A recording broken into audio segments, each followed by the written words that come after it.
جن کو ہم حضور تبصرہ، اور میں ایک لفظ ہوں تبصرہ کرنے کا حق جناب زینب بس صرف اسے ہے. میں ایک لفظ کہنا چاہتا ہوں، معرفت جناب زینب کو پہچانتے ہیں.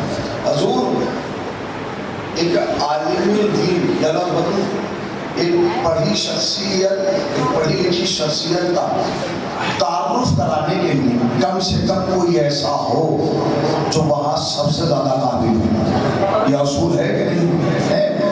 میں ایک لفظ ہوں اللہ اکبر. آج تک جتنے بھی معصوم کا تعارف کرایا ہے، آدم سے لے کر اور خاتم تک، اور خاتم سے لے کے آخری امام تک، جتنے بھی معصوم کا تعارف کرایا ہے، تعارف کرانے والا یا نبی ہوا ہے یا امام ہوا ہے. کچھ کہنا چاہ رہا ہوں، تعارف کرانے والا یا نبی تھا یا امام تھا. اللہ اکبر. کون پہچانے زینب کی عظمت کو؟ حسین کے بعد ایک امامت کا تعارف ہونا اور تعارف کرانے والے کوئی اور نہیں جناب زینب ہے. سوال پوچھ رہی ہے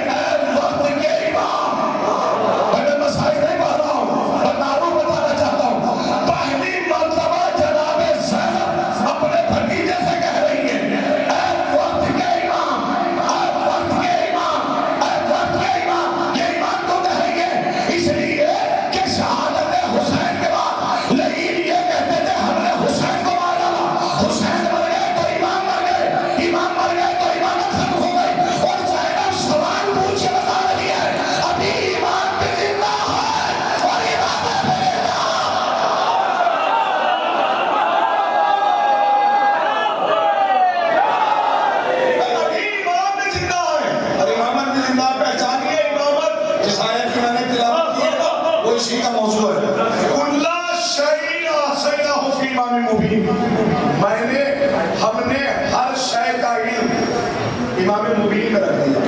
اس میں امام اچھا علامہ شبلی رومانی نے تو یہ لکھ دیا کہ امام مبین سے مراد جو ہے وہ رسالت مآب ہے. کون ہے رسالت؟ تو چلیے ہم بھی تصریح کر لیتے ہیں، لیکن تو میں قسم ہے اپنے عقیدے اور آیت کے ترجمے سے مقررہ نہیں. ہم نے مان لیا کہ رسالت مآب ہے، لیکن آیت کا ترجمہ تو سنو. ہم نے ہر شے کا امام مبین میں رکھ دیا. اگر رسول کو بھی مان لیا جائے تو پھر یہ کسی نے کہہ دیا کہ رسول غیب نہیں جانتا. اور میں کہنے کا چاہ رہا ہوں کوئی علم ایسا ہے جو ان کے سینے میں نہ ہو، چونکہ قرآن وعدہ کر چکا ہے اللہ شہین حسینہ ہو کہ امام مبین. یہ امام مبین ہے وہ آپ کے اور میرے اور کائنات کے امیر مولا کائنات کے ساتھ فرماتے انا الامام المبین، میں امام مبین.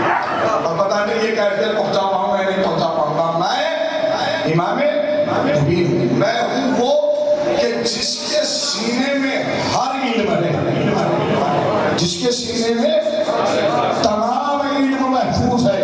اب کوئی اگر یہی تو وجہ ہے کہ جب مولا کائنات سے پوچھا گیا تھا یا علی میں نے سنا ہے آپ عالم ہو، توجہ کیفیت کو محسوس کرنا. یہودی آیا، آنے کے کہا یا علی میں نے سنا ہے آپ عالم ہیں. مولا نے فرمایا میں جاہل نہیں ہوں. اس محج کو سمجھیے خدا کے واسطے. سوال یہ ہے کہ آپ عالم ہیں، ایمان کا فرما رہے ہیں میں جاہل. حضور یہ دعویٰ کرنا آسان ہے کہ میں عالم ہوں، یہ دعویٰ کرنا بہت مشکل ہے کہ میں جاہل نہیں ہوں. توجہ اس کیفیت کو محسوس کرنا. مطلب عالم کہتے ہیں جاننے والے جو جتنا جانتا ہے وہ اتنا عالم. میں نے ایک کتاب پڑھی، میں ایک کتاب کا عالم. آپ نے 2 کتاب پڑھی، آپ 2 کتاب کے عالم. لیکن یہ کہہ دینا کہ میں جاہل نہیں، یعنی کوئی نہ کائنات کا کوئی سوال ایسا ہے نہیں کہ تو پوچھے اور علی جواب نہ دے. اور میں کہنا کیا چاہ رہا ہوں، یہ بتا کہ مولا کائنات نے فرمایا کہ میں جاہل نہیں ہوں. تو زمین کے بارے میں پوچھے گا، علی زمین کے بارے میں بتائے گا. تو آسمان کے بارے میں پوچھے گا، علی آسمان کے بارے میں بتائے گا. اور وضاحت ممبر اوپر سے کر دی گئی کہ جو پوچھنا ہے پوچھ لو، میں زمین سے زیادہ آسمان کے راستے جاتا. جو بھی پوچھنا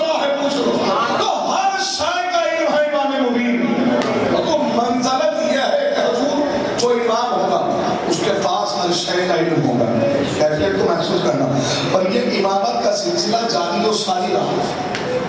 پہلی مرتبہ. اب اگر میں امامت کی منزلت کے لیے ایک لفظ کہوں تو یہ رائے گا نہ جائے. عہدہ امامت ہے کیا؟ ایک چھوٹے سے جملے میں تعارف کراؤ. یوں کہتے ہیں مطالبہ رسالت و نبوت کا نام امامت ہے.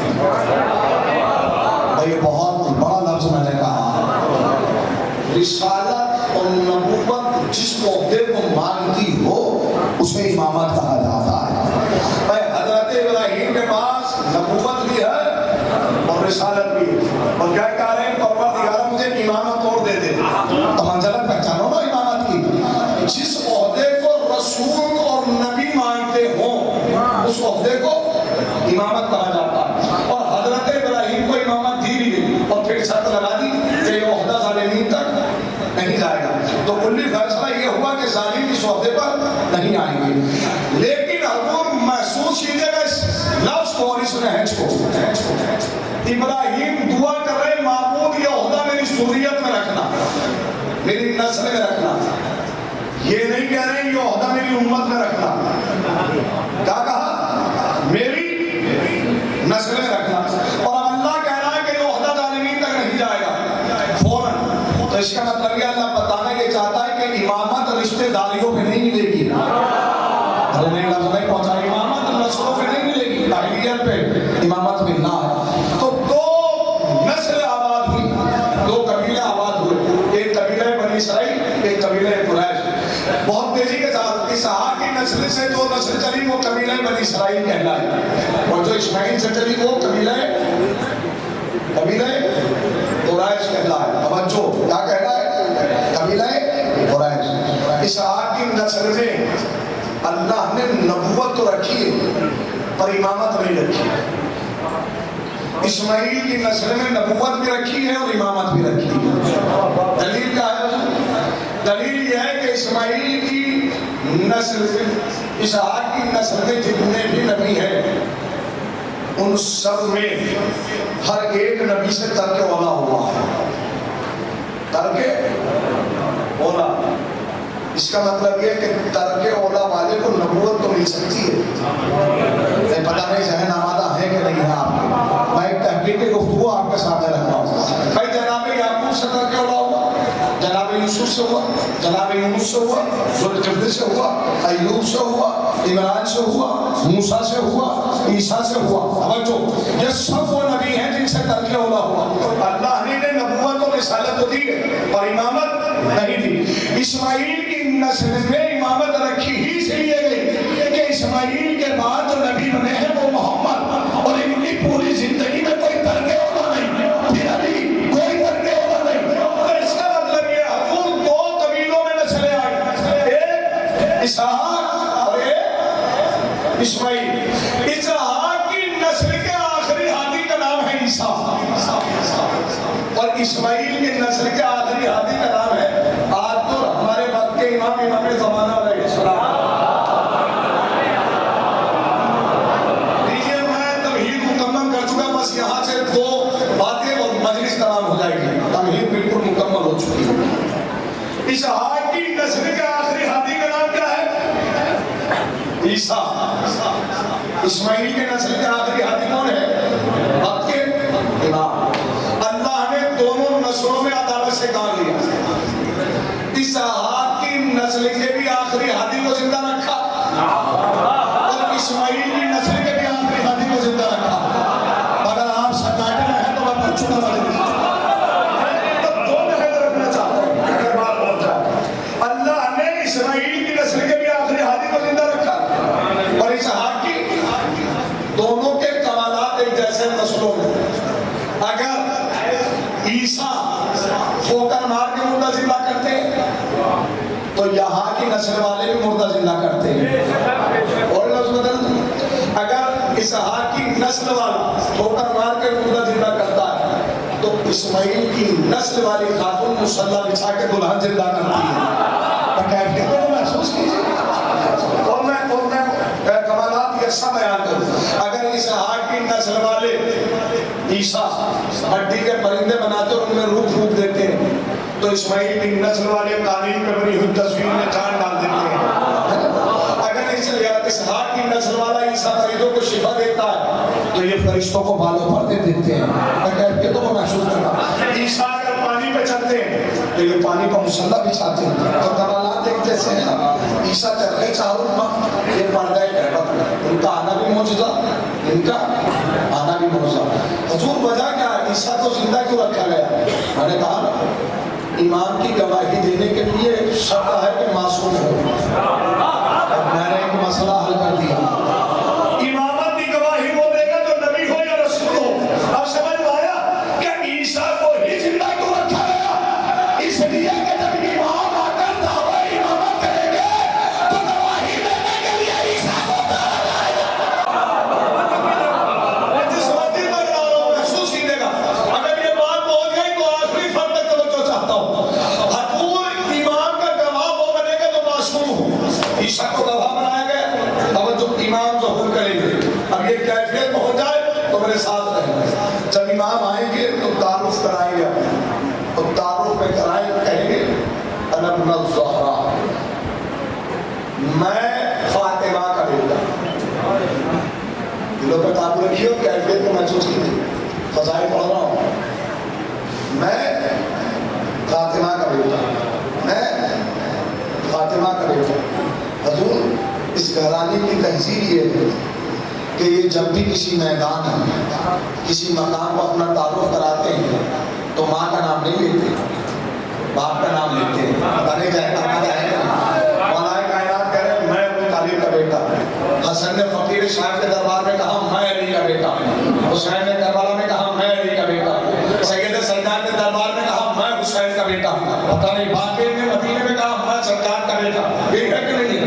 ہر کسی نے تعارف کرایا ہے میں فلاں کا بیٹا، لیکن جب امام آئیں گے تو تعارف کس کا کرانا ہے؟ ماں کا، میں فاطمہ کا بیٹا، میں فاطمہ کا بیٹا، میں فاطمہ کا بیٹا۔ وجہ کیا ہے؟ وجہ یہ ہے اللہ نے جسے گواہ بنا کے بھیجا عیسیٰ کو، اس کا باپ نہیں ہے۔ ارے بھائی بہت سمجھاتے ہیں آپ، میں ایک تحقیقی گفتگو آپ کے ذہن میں بتا رہا ہوں، عیسیٰ کے باپ نہیں ہے۔ ارے عیسیٰ جب آ کر کہے گا میں مریم کا بیٹا، میں مریم کا بیٹا، میں مریم کا بیٹا، تو اس گھرانے کی تہذیب یہ ہے کہ سامنے والا جیسا تعارف کراتا ہے یہ اپنا تعارف ویسے کراتے، یقین نہیں آتا تو خیبر میں آئیے۔ اگر ہم نے کہا تھا میری ماں نے میرا نام مرحم رکھا ہے تو علی ہے۔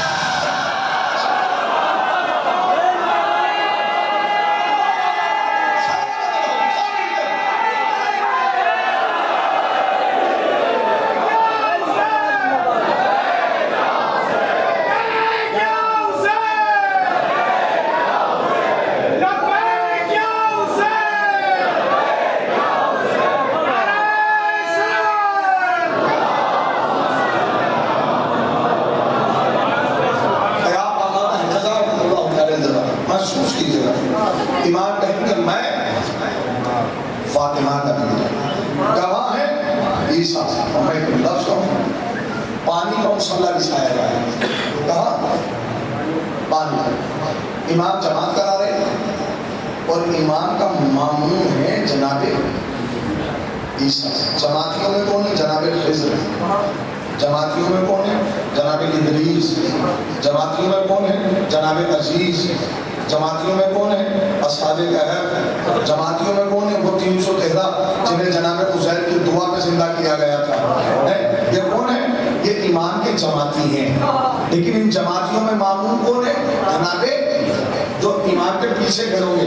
حضور مسجدوں میں سب سے بڑی لڑائی نا مامون بننے کی ہے۔ کچھ کہنا چاہ رہا ہوں، امام بننے کی نہیں ہے۔ ہر کوئی یہ چاہ رہا ہے کہ مولوی کے پیچھے میرا مسلح ہو، نہیں ہے۔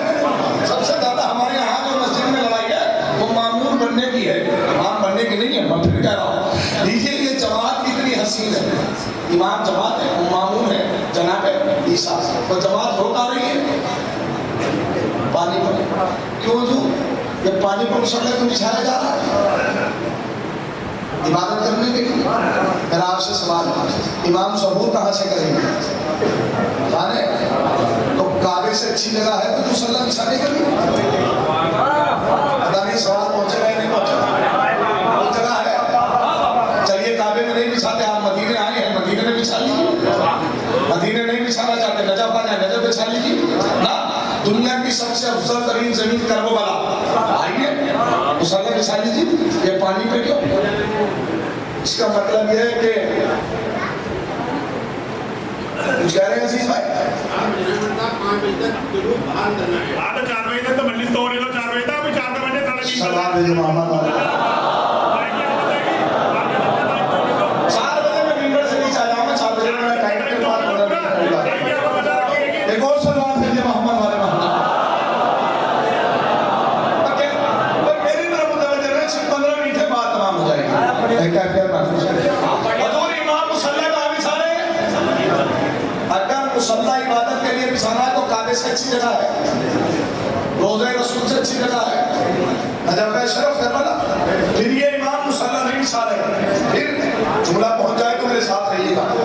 مصلی کی صورت میں امام مسجد امامت سجا رہے ہیں. قسم اگر میں لفظ پہنچا سکا مسجد امامت کیوں, مسجد امامت کیوں, مسجد امامت کیوں, اور میری طرف متوجہ رہے. مسجد امامت کیوں؟ اس لیے کہ پہلے امام سے لے کر اور 11ویں امام تک جب بھی مسجد امامت بچھائی گئی یا تخت پر بچھائی گئی یا منبر پر بچھائی گئی, یہ امام نے ترتیب کیوں بدل دی؟ کہ اس لیے ترتیب بدلی کہ جب ہم نے تخت پر بچھائی تھی تو تخت پر کردار اچھلے اور تخت پر آ بیٹھے. ہم نے منبر پر بچھائی تو تم چاہیے اچھلے اور منبر پر آ بیٹھے. اب ہم پانی پر بچھانے بتا رہے ہیں کہ اگر تم نے اوقات ہے تو پانی پر آ دکھا.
نظام عدالت کا ہوگا. علماء بزرگ سے پوچھئے اور یہ قوم کے جو بزرگان بیٹھے ہیں ان سے معلوم کیجئے گا. یہی سرست مسائل ہو جائے گا. بس یہی سرست مسائل. امام کا نظام عدالت کیا ہوگا؟ امام کا نظام عدالت کیا ہوگا؟ امام کا نظام عدالت یہ ہوگا کہ شیر اور بکری ایک ہی گھاٹ پہ پانی پیئیں گے. شیر اور بکری ایک ہی گھاٹ پہ پانی پیئیں گے. بھائی یہ پڑھنا بہت آسان ہے. جوانوں اس کی کیفیت کو محسوس کیجیے. شیر اور بکری, شیر اور بکری. شیر کے لیے شکار کرنا جرم نہیں ہے. اللہ نے اس کی فطرت ہی یہ رکھی ہے کہ وہ شکار کر کے کھائے گا. لیکن ایمان کے دور عدالت میں شیر اور بکری ایک ہی گھاٹ پہ پانی پیئیں گے. ہم ایک لفظ پوچھوں جو شیر کے بارے میں ذرا سی بھی نالج رکھتے ہیں وہ جانتے ہیں شیر شکار جب کرتا ہے جب وہ بھوکا ہو. شیر کبھی شوق کے لیے شکار نہیں کرتا ہے, اور جو شوق کے لیے شکار کرے وہ شیر نہیں ہوتا. ہم نے لفظ کہا ہے